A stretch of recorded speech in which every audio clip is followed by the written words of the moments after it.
d'un événement dont la réalisation ne dépend pas du nombre de réalisations passées et n'influence pas sur les futures. Donc, des exemples, passant des exemples d'application de cette loi, on va étudier par exemple le nombre de pannes d'une chaîne de production et ainsi aussi le nombre d'appels téléphoniques par minute dans un centre d'appel et aussi le nombre de clients dans une file euh, d'attente dans une grande surface, etc. Donc, plusieurs exemples en fonction de l'instant T. Donc, ça, c'est, on rappelle la formule de limite lorsque n tend vers plus l'infini, c'est la somme de x à la puissance k sur k factoriel, donc, est égale exponentielle de x. On dit que la variable aléatoire x suit la loi de Poisson de paramètre lambda, où lambda appartient en tout R différent de 0 si, et si seulement si l'univers image de x est n. Donc l'expression de la fonction de probabilité de la loi des Poissons, c'est égal exponentielle à la puissance moins lambda fois lambda à la puissance k sur k factoriel.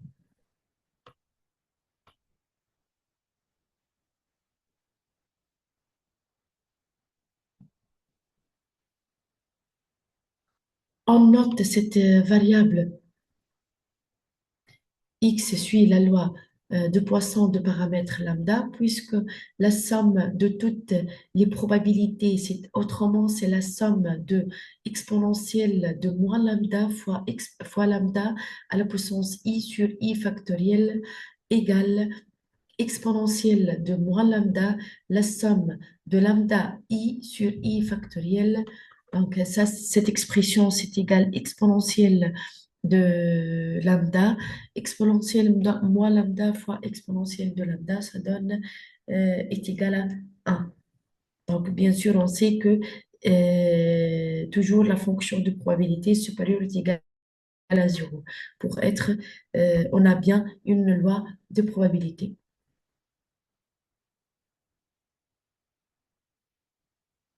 On considère pas, passons maintenant à un petit exemple.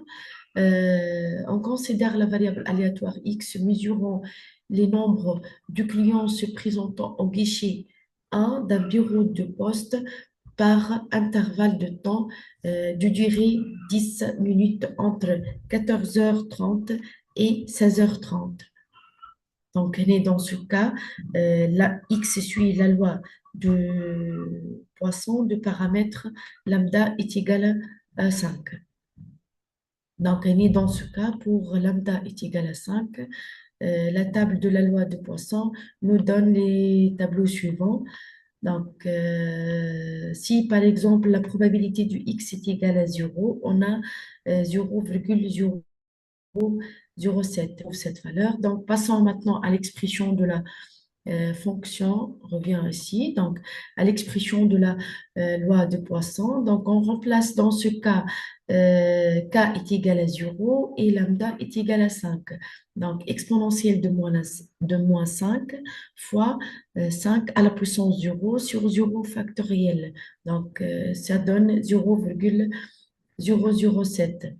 De même pour, par exemple, pour k est égal à 3, donc on a exponentielle de moins 5 fois 5 à la puissance 3 sur 3 factoriel, donc ça donne 0,140. 140.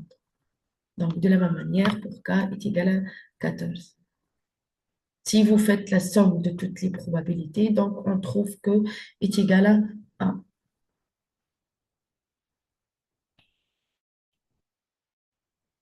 Donc, pour les différents moments ou bien les différents paramètres de la loi de Poisson, on a l'espérance de x est égale, variance du x est égale à lambda.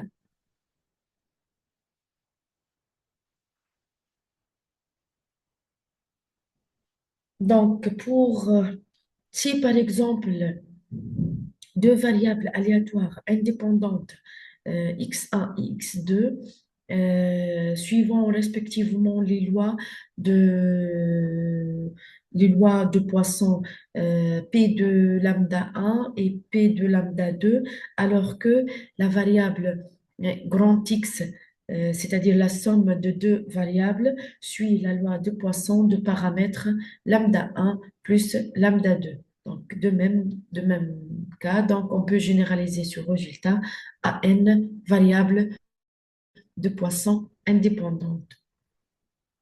Donc, pour les limites d'une variable binomiale, pour n assez grand et p proche de 0, donc tel que n fois p facteur 1 moins p ne soit pas trop cher. Donc, on peut approcher la loi binomiale de paramètre NP par la loi de Poisson de paramètre lambda. Et dans ce cas, lambda, c'est égal n fois p.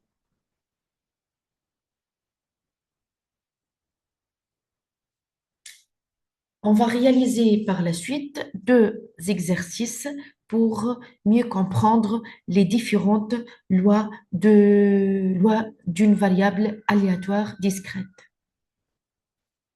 Passons maintenant à l'exercice 1. Donc, on s'intéresse à l'étude de la population du client d'un supermarché selon le moyen de paiement.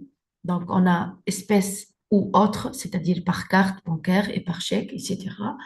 Donc, dans ce cas, X est égal à 1 si le client paye en espèces et X est égal à 0. Sinon, il est à noter que les clients qui payent en espèces sont en proportion θ.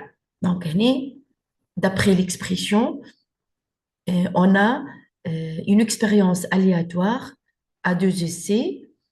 Donc, x est égal à 1, on a les clients payent en espèces, et x est égal à 0, sinon. Donc, dans ce cas, x suit la loi Bernoulli de paramètre θ. Pour θ, c'est la probabilité de succès. Bon, on a déjà dit spécifier la loi de la variable aléatoire x et donner sa fonction de probabilité. Deuxième question, on va déterminer le moment non centré d'ordre R de x, en déduire par la suite l'espérance et la variance de x.